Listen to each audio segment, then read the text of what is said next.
Hello hi எல்லாருக்கும் வணக்கம். Welcome back to miracle life with Rekha Sri channel. இன்றைக்கி நம்ம இந்த வீடியோவில் ஆஃப்டர் டெலிவரி வரக்கூடிய தொப்பையை பற்றி தான் பார்க்க போகிறோம். அதாவது குழந்தை பிறந்த பிறகு வரக்கூடிய தொப்பையை குறைக்கிறதுக்கு எந்த மாதிரிலாம் ட்ரை பண்ணலாம், என்ன பண்ணால் இந்த தொப்பை இன்னும் இன்க்ரீஸ் ஆகும் அப்படிங்கிறத பற்றி நான் அவங்க கூட ஷேர் பண்ணிக்க போகிறேன். ஃபஸ்ட்டு பார்த்திங்க அப்படின்னா, நமக்கு குழந்தை பிறந்ததுக்கு அப்புறமா வெயிட் கெயின் ஆகுறது, தொப்பை வர்றது, இதெல்லாம் ரொம்ப நார்மலான ஒரு விஷயம். இதை நேச்சுரலாகவே நீங்கள் குறைக்கலாம். எந்த ஒரு முயற்சியுமே எடுக்காமல் குறைக்க முடியும். என்ன அப்படின்னு பார்த்தீங்கன்னா, குழந்தைக்கு தாய்ப்பால் கொடுக்கறது தான். குழந்தைக்கு நீங்கள் தாய்ப்பால் கொடுக்க ஆரம்பித்ததுமே உங்கள் உடம்புல இருக்கக்கூடிய கெட்ட கொழுப்புகள் எல்லாமே கரைய ஆரம்பித்து தொப்பை கொஞ்சம் கொஞ்சமாக குறைய ஆரம்பிச்சிடும். இது ஆட்டோமேட்டிக்காகவே நடக்கக்கூடியது.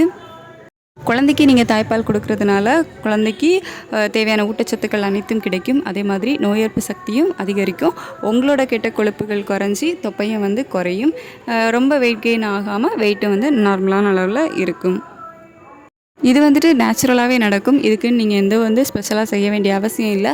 குழந்தைக்கு தாய்ப்பால் கொடுத்தாலே போகுதும்.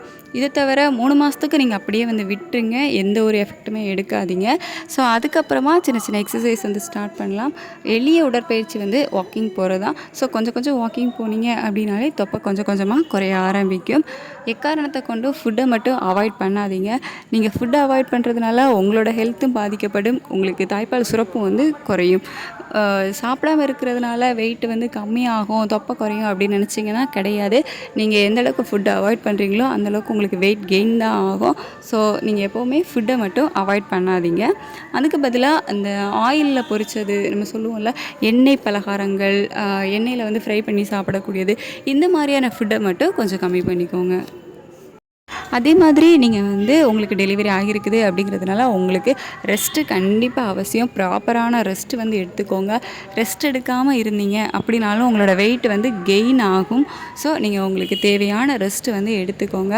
கண்டிப்பாக பேபி இருக்கும்போது நம்மளோட ஸ்லீப் எல்லாமே டிஸ்டர்ப் ஆக தான் செய்யும். இருந்தாலும் முடிஞ்ச அளவு ரெஸ்ட் எடுத்துக்கோங்க.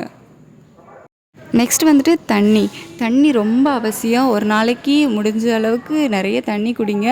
அட்லீஸ்ட் ஒரு 3 லிட்டர் ஆச்சும் குடிக்க பாருங்கள்.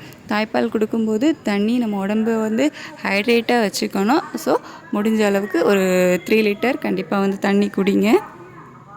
முக்கியமாக நீங்கள் அவாய்ட் பண்ணக்கூடியது ஃபாஸ்ட்டு ஃபுட். அதாவது வெளியே சாப்பிட்றது, அன்ஹெல்த்தி ஃபுட்டெல்லாம் இருக்குல்ல. ஸோ அந்த மாதிரி ஃபுட்டை அவாய்ட் பண்ணிக்கோங்க. ஸோ பேபிக்கு நீங்கள் ஃபீட் பண்ணிக்கிட்டு இருக்கீங்க அப்படிங்கும்போது இந்த மாதிரி ஃபுட்டு நல்லதில்லை. ஸோ அதையும் அவாய்ட் பண்ணிக்கோங்க. இதனால் உங்களுக்கு கெட்ட கொழுப்பு தான் உடம்புல ஃபார்ம் ஆகும். தொப்பையை அதிகமாக தான் இருக்கும், தொப்பை குறையாது. ஸோ இந்த மாதிரியான உணவுகளை மட்டும் கொஞ்சம் குறைச்சிக்கோங்க. இந்த மாதிரி ஃபுட் எடுத்தீங்க அப்படின்னாலும் உங்களுக்கு ரத்த அழுத்த பிரச்சனை, அந்த மாதிரி வேறு ஏதாவது உடம்பு சரியில்லாமல் வேறு ஏதாவது நோய் வர்றதுக்கு தான் வாய்ப்புகள் இருக்குது. ஸோ ஃபாஸ்ட்டு ஃபுட் எல்லாம் கொஞ்சம் அவாய்ட் பண்ணிக்கோங்க. அதே மாதிரி நீங்கள் தொப்பையை குறைக்கிறதுக்கு ஹெவி ஒர்க் அவுட் எக்ஸசைஸ் பண்ணுறீங்க அப்படின்னா டாக்டர்கிட்ட கன்சல்ட் பண்ணிக்கோங்க. இப்போ சிசேரியன் அப்படின்னாலாம் அட்லீஸ்ட் ஒரு 3 மந்த் நீங்கள் கம்பல்சரி ரெஸ்ட் எடுத்தே ஆகணும். ஸோ அதுக்கப்புறம் நீங்கள் கொஞ்சம் கொஞ்சமாக ஸ்டார்ட் பண்ணலாம். அது உங்கள் டாக்டர்கிட்ட கன்சல்ட் பண்ணிக்கிட்டு ஓகேவா அப்படின்னு கேட்டு அதுக்கப்புறமா ஸ்டார்ட் பண்ணுங்கள். ஸோ ஒரு 6 மந்த் அப்புறம் உங்களோட உடம்பு கண்டிஷனை பொறுத்து தான் அதுக்கப்புறம் நீங்கள் அந்த இடுப்பு பகுதியில் இருக்கக்கூடிய அந்த தொப்பைகள் எல்லாம் குறையிறதுக்கு நீங்கள் கொஞ்சம் ஹெவி ஒர்க் அவுட் பண்ணுறது எல்லாமே. ஸோ ஹெவி ஒர்க் அவுட் பண்ணுறீங்க அப்படின்னா கண்டிப்பாக டாக்டர்கிட்ட ஒரு அட்வைஸ் கேட்டுக்கோங்க. ஸோ அவங்க சொல்கிறத கரெக்டாக ஃபாலோ பண்ணுங்கள். எனக்கு தெரிஞ்ச விஷயங்களை நான் உங்கள் கூடயும் ஷேர் பண்ணியிருக்கேன். இந்த வீடியோ உங்களுக்கு யூஸ்ஃபுல்லாக இருந்திருக்கும் அப்படின்னு நினைக்கிறேன். என்னோடய வீடியோஸ் தொடர்ந்து பார்க்கணும் அப்படின்னா மறக்காமல் நம்ம சேனலை சப்ஸ்கிரைப் பண்ணி கீழே இருக்க பெல் பட்டனை கிளிக் பண்ணி ஆள் கொடுத்து வச்சுக்கோங்க. அப்போ தான் நம்ம அடுத்து போடுற வீடியோஸ் எல்லாமே உங்களுக்கு நோட்டிஃபிகேஷன்ஸாக வரும்.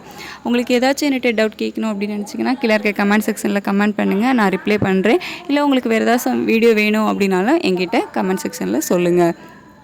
என்னோடய வீடியோஸ் உங்களுக்கு யூஸ்ஃபுல்லாக இருந்துச்சு அப்படின்னா லைக் பண்ணுங்கள், ஷேர் பண்ணுங்கள். இந்த வீடியோவில் நேரம் பொறுமையாக பார்த்ததுக்கு தேங்க்யூ ஸோ மச்.